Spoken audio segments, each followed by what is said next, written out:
ചോറിനൊപ്പം കഴിക്കാൻ പറ്റിയ നല്ലൊരു പയറ് തോരനാണ് ഞാൻ ഇവിടെ ഉണ്ടാക്കാൻ പോകുന്നത്.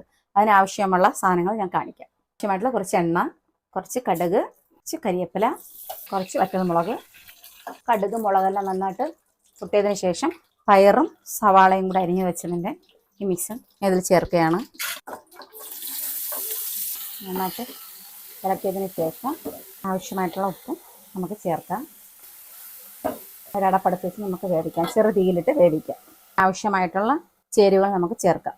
കുറച്ച് തേങ്ങ, ഒരു പച്ചമുളക്, ചെറുജീരകം, കുറച്ച് വെളുത്തുള്ളി മിക്സിയിലിട്ട് നമുക്കൊന്ന് ചതച്ച് വരാം.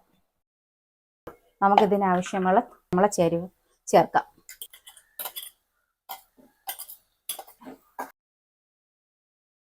നമുക്ക് പയറുതോരൻ റെഡിയായെന്ന് നോക്കാം. ഈ പയറുതോരൻ നിങ്ങൾ എന്തായാലും ഉച്ചത്തെ ഊണിന് ഉൾപ്പെടുത്തണം. നിങ്ങൾക്ക് ഇഷ്ടപ്പെട്ടാൽ നിങ്ങൾ ഇതിൻ്റെ കമൻറ്റ് എന്നെ അറിയിക്കുക.